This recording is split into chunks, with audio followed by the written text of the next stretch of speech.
उप सभापति अनिल खीचड़ हैं वो विरोध का स्वर ऊंचा कर रहे हैं और कल भी उन्होंने आगे फर्जी बोलियां लगवा के और जिला कलेक्टर महोदय को शिकायत की। आज भी उनका ये उद्देश्य है कि वो आपको खराब करे, नगर परिषद को खराब करे, ताकि नगर परिषद में विकास बाधित हो सके। उनका विरोध करना चाहिए भाजपा वालों ने, क्योंकि वो टिकट ही भाजपा की मांग रहे हैं, वो भाजपा के नेताओं से मिल रहे हैं। तो एक्चुअल में तो उनका विरोध करना भाजपा वालों का बन रहा है। हमारे तो दोनों हाथ में लड्डू हैं। यदि वो बीजेपी की टिकट लेके जाते हैं तो हमारे सबसे पुराने प्रतिद्वंदी डॉक्टर साहब, जिनका गणेश राज जी सफाया कर दें यदि, तो हमारे तो उस तरफ भी लड्डू हैं। विधायक महोदय से बात करेंगे, यदि किसी भी प्रकार की कोई धांधली हुई है, कोई गड़बड़ हुई है, तो बिल्कुल चाहे पूर्व में बोलियां हुई है उन्हें भी निरस्त करवाने का प्रयास करेंगे। और यदि आगे भी कोई ऐसा होगा तो उसे रोकेंगे। अनिल खीचड़ उनका नाम लिया है, उन्हीं के द्वारा ये सारा उनके अपने गांव के व्यक्तियों से और अपने रिश्तेदारों से ये बोली एक बोली दिलाई जा रही है।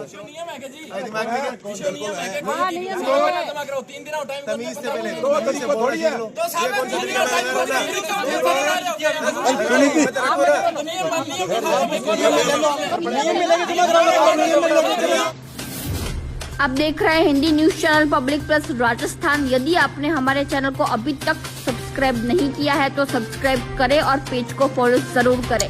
अपने क्षेत्र की ताज़ा व सटीक खबरों को देखने के लिए हमेशा जुड़े रहे पब्लिक प्लस राजस्थान से। मानगढ़ नगर परिषद द्वारा पिछले 2 दिनों से भूखंडों की नीलामी की जा रही है। नीलामी के दूसरे दिन आज अचानक फेक बोली को लेकर विवाद उपज गया। आपको बता दें कि नीलामी के दूसरे दिन कुछ लोग पहुंचे और फेक बोली लगाने लगे। उन लोगों ने भूखंडों के इतने ज़्यादा रेट लगाए कि कोई भी आमजन भूखंड नहीं खरीद पाया, जिससे विवाद उपज गया। सभापति ने उप सभापति अनिल खीचड़ पर गंभीर आरोप लगाते हुए ये उनके लोग बताए। यहाँ आपको बता दें कि सभापति गणेश राज बंसल विधानसभा चुनावों की तैयारी कर रहे हैं, गांव-गांव जाकर अपना प्रचार कर रहे हैं, इसलिए इस विवाद को चुनावों से जोड़कर देखा जा रहा है। आपको यह भी बता दें कि विधायक चौधरी विनोद कुमार, जो सभापति गणेश राज बंसल के हर सभा में गुणगान किया करते थे, लेकिन आजकल उनके भाषणों में सभापति का जिक्र भी होना गायब हो गया। आइए आपको दिखाते हैं किस तरह से राजनीति गरमाई राजनीति की झलकियां। देखिए पूरी खबर अंत तक।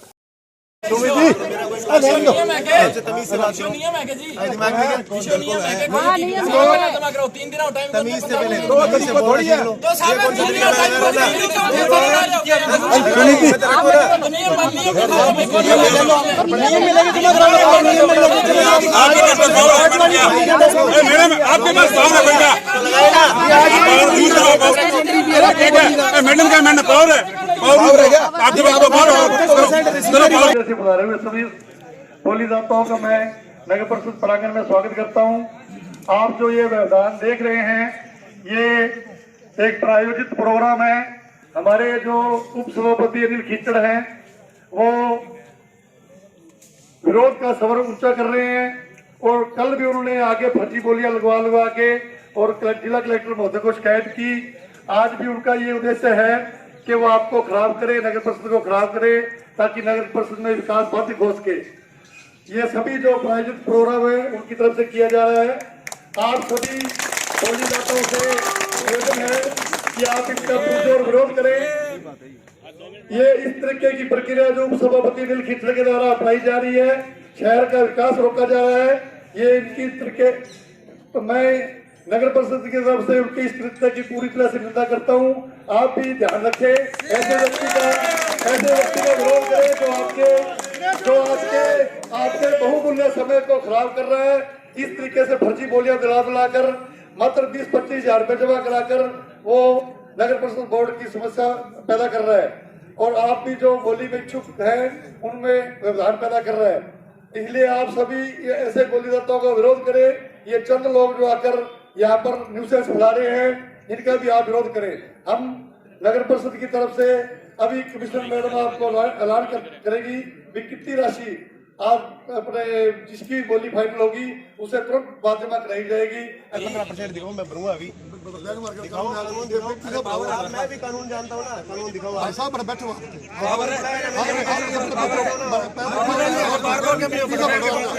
मैंने मैं तो खुद नहीं चल गया कौन बनाया बिना फालतू लिए बैठ जाओ बार-बार आओ यार कौन आ रहा है बार-बार ध्यान ला रहे हो मैंने क्या बोला एक को रेट लाख जो 5 रुपया की क्या रुपया दूसरी चीज को नहीं तो ये ना करो क्या बनाओ जो खा भला सारा सोता हो फिर एमएलए बहुत और 250 के एमएलए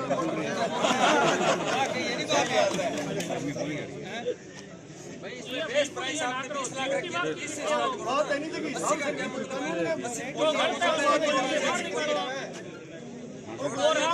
क्यों परेशान कर रहे हो आप? वो लास्ट में डिसीजन लेना भी हम छोड़ेंगे कि नहीं छोड़ेंगे वो अलग बात है। बोलिए आप 20 से स्टार्ट करोगे तो डेढ़ी बोला है से कैसे स्टार्ट करोगे आप? ये तो काल करो साहब से दुकान खोल छोटी और बोली फिर चलो जी छोटा बंद है वो प्लान को छोटे देखो जी एक सीधी बात है काल प्लान को छोटे छोड़ने वाला अधिकार आपका है आप बस्सी वाला भी नहीं छोड़ सकते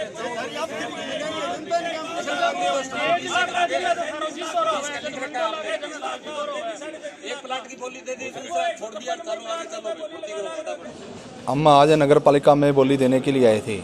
यो गिरफ्त चौराहे के पास है दुकान है उनकी, और ये कोई कल भी आए थे कोई 10-15 लोग, और आज भी वही 10-15 लोग जो प्लॉट 10 लाख का था उस प्लॉट की 40-40 लाख रुपए बोली देके और रकम भर के वो नगर परिषद को ख़राब ही कर रहे थे, और जो लोग आए हुए थे उनको भी ख़राब कर रहे थे।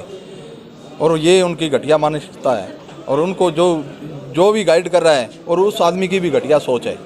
ऐसा नहीं होना चाहिए।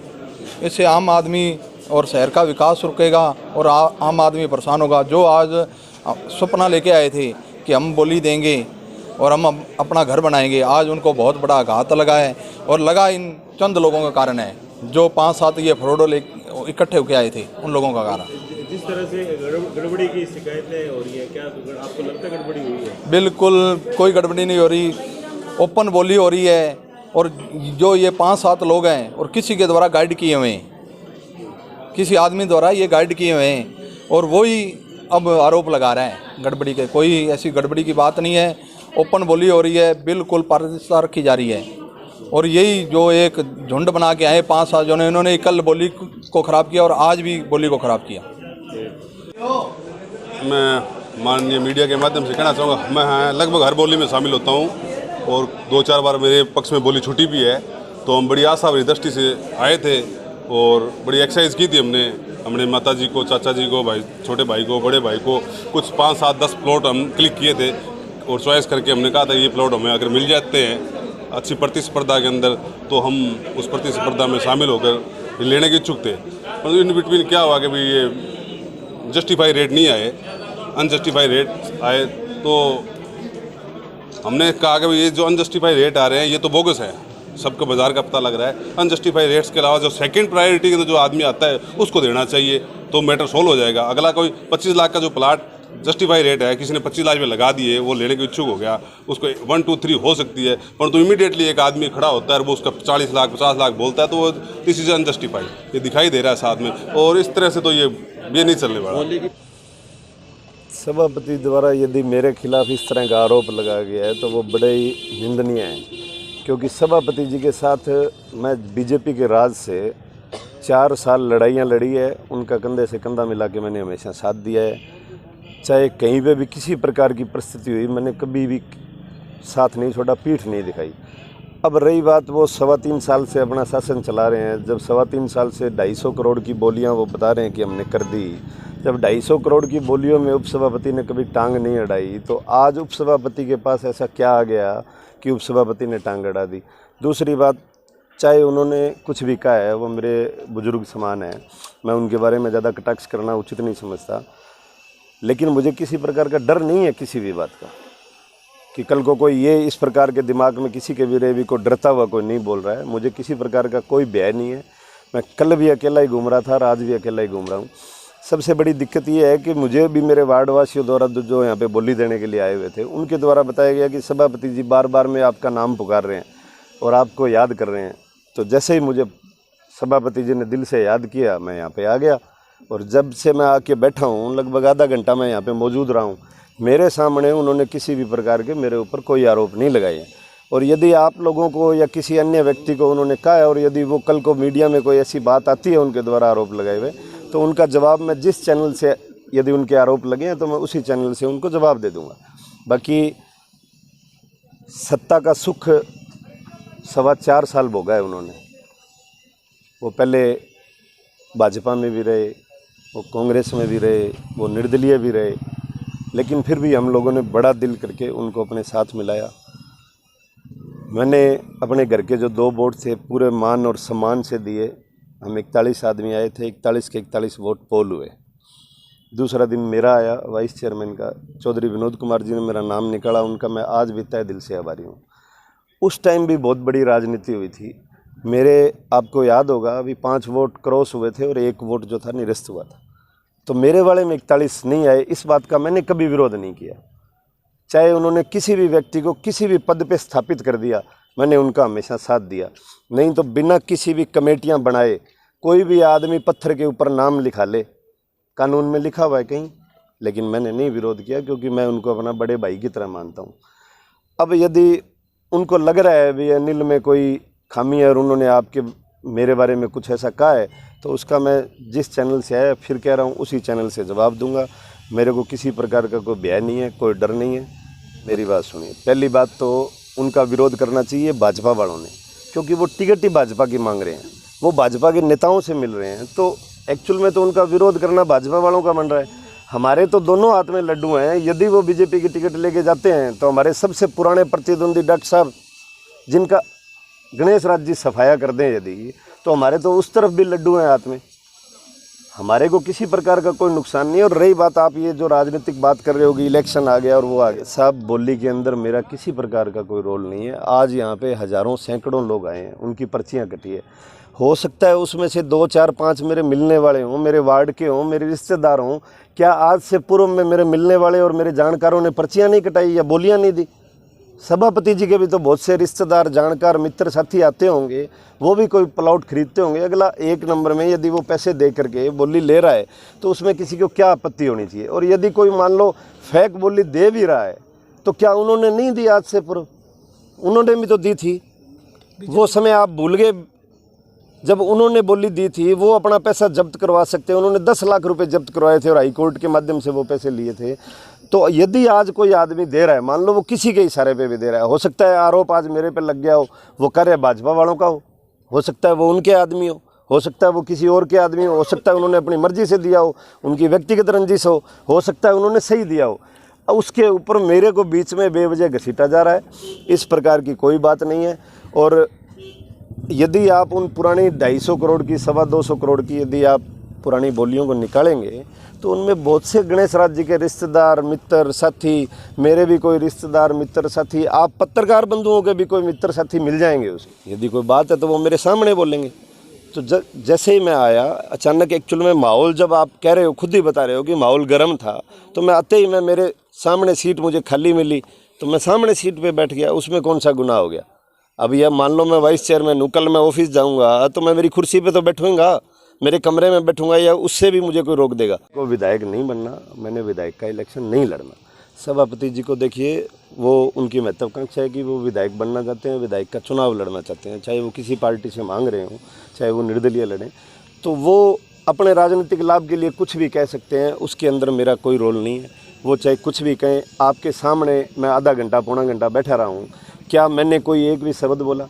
क्या जो ये परसों के पेपर में आया मेरे उस कार्यक्रम के बाद में, मैंने किसी प्रकार की कोई अभद्र कोई भाषा यूज की या किसी प्रकार का कुछ कहा? यदि वो बोल रहे हैं तो ये उनके लिए, मतलब मैं अपने आप में इसको शर्म महसूस कर रहा हूँ। मैं कल किन्हीं कारणों से अपने रिश्तेदारी में गया हुआ था और आज भी मैं यूथ कांग्रेस के इलेक्शन चल रहे हैं उसमें बिजी था। जैसे मुझे याद किया गया मैं आ गया। तो अब ये है कि अभी मुझे सारा प्रकरण पता चला है, क्योंकि अखबारों में तो कुछ आया नहीं। भास्कर अखबार के अंदर बड़ा साफ सुथरा आया है, कल इतने करोड़ की बोलियां हुई है, उसके अंदर किसी प्रकार की कोई बात नहीं लिखी हुई। पत्रिका के अंदर कोई खबर भी नहीं आई और किसी भी अन्य पेपर में नहीं आई। तो अब जैसे ही आप लोग मुझे बता रहे हैं, बिल्कुल इसकी जांच करवाएंगे, विधायक महोदय से बात करेंगे। यदि किसी भी प्रकार की कोई धांधली हुई है, कोई गड़बड़ हुई है, तो बिल्कुल, चाहे पूर्व में बोलियाँ हुई है, उन्हें भी निरस्त करवाने का प्रयास करेंगे। और यदि आगे भी कोई ऐसा होगा तो उसे रोकेंगे। मैं बता चुका हूँ कि गणेश राज बंसल ने जो 3 साल में काम कराए शहर में, और शहर ने देखा है, उस व्यक्ति की लोकप्रियता जो बढ़ रही है, उससे कुछ लोग क्षुब्ध हैं। कुछ लोगों को अपना जो है कुर्सी हिलती हुई नज़र आती है, तो उस बात से लोग क्षुब्ध होकर और लोग ईर्ष्या रखते हुए ये जो है ये एक प्लान बना के भी कैसे न कैसे नगर परिषद की जो आय है उसको फेल किया जाए, ताकि शहर में विकास की जो गंगा जो बह रही है उसे बंद किया जाए, विकास अवरुद्ध किया जाए। और मेरा तो शहर की जनता से अपील है भी ऐसे लोगों के खिलाफ सड़कों पे उतरो और ऐसे लोगों को सबक सिखाओ, क्योंकि मैंने नहीं देखा अभी इतने सालों में कभी, और आप लोग जो खड़े हो मीडिया कर्मी आपने भी देखा है भी कभी शहर में इतना विकास हुआ है तो आप बताएं, सभी ने देखा है। और आज जब विकास हो रहा है तो उसे अवरुद्ध करने के लिए किसी व्यक्ति कोई जो आज उठा है और वो शहर के लिए कुछ करना चाहता है उसको रोका जा रहा है। तो मैं तो मेरा यही कहना है कि शहर की जनता को जागरूक होना चाहिए, ऐसे लोगों को जूते मारने चाहिए, ऐसे लोग जो आके फेक बोलिए उठा के बाहर फेंकना चाहिए, उन नगर परिषद के साथ खड़ा होना चाहिए। तो मेरा जनता से यही अपील है, शहर के नागरिकों से यही अपील है कि बाकायदा ऐसे लोगों को सबक सिखाएं ताकि शहर का विकास जो है वो निरंतर इसी तरह चलता रहे। मैं इसमें कांग्रेस की अंदरूनी कोई लड़ाई नहीं है, सभी कांग्रेस के पार्षद हमारे साथ हैं, कांग्रेस के जितने पार्षद हैं वो हमारे साथ हैं। कोई अगर कोई एक व्यक्ति या कोई अपने हित के लिए या महत्वाकांक्षा के लिए अगर खराब करना चाह रहा हो तो शहर उसको ज़्यादा देर चलने नहीं देगा। हाजी सभापति जी, क्या विवाद है? नगर परिषद हनुमानगढ़ में दिनांक 21/2/2023 व दिनांक 22/2/2023 को हनुमानगढ़ जंक्शन के वाणिज्यिक व आवासीय भूखंडों की नीलामी आयोजित की गई थी। दिनांक 21 तारीख को भी 18 करोड़ 60 लाख रुपए के करीब के भूखंड विक्रय किए गए हैं। आज भी नीलामी प्रक्रिया शुरू की गई थी, लेकिन कुछ बोलीदाताओं द्वारा अचानक अप्रत्याशित रूप से बोली बढ़ाकर बोली दी गई, जिससे बोली आगे बढ़ नहीं पाई। वह जो मौके पर इच्छुक खरीदार पधारे थे उन्हें कुछ व्यक्तियों की वजह से निराशा हाथ लगी और नगर परिषद को भी कानूनी कारणों से उक्त बोली को निरस्त करना पड़ा। फाल्स बोली का तो अभी बोली की प्रक्रिया विचाराधीन है। फाल्स बोली तो कल 3 दिन का टाइम 15% राशि जमा कराने का है। अगर 15% राशि जमा नहीं होगी तभी पता लगेगा कि उनके द्वारा फाल्स बोली दी गई है। जिस तरह से अप्रत्याशित उछाल आया है कीमतों में, तो उसको देख के क्या लग रहा है? हमारे ही एक साथी के द्वारा ये सारी प्रक्रिया आयोजित करवाई जा रही है। कुल मैंने हमारे जो उपसभापति अनिल खिचड़ा उनका नाम लिया है, उन्हीं के द्वारा ये सारा उनके अपने गांव के व्यक्तियों से और अपने रिश्तेदारों से ये बोली फेक बोली दिलाई जा रही है। चेयरमैन साहब, क्या कारण हो सकता है ये फेक बोली? आप ही के पार्टी का, आप ही के साथी शहर के विकास को अवरुद्ध करना चाहते हैं। आप देख रहे हैं Hindi news channel public plus Rajasthan. यदि आपने हमारे चैनल को अभी तक सब्सक्राइब नहीं किया है तो सब्सक्राइब करें और पेज को फॉलो जरूर करें। अपने क्षेत्र की ताज़ा व सटीक खबरों को देखने के लिए हमेशा जुड़े रहे पब्लिक प्लस राजस्थान।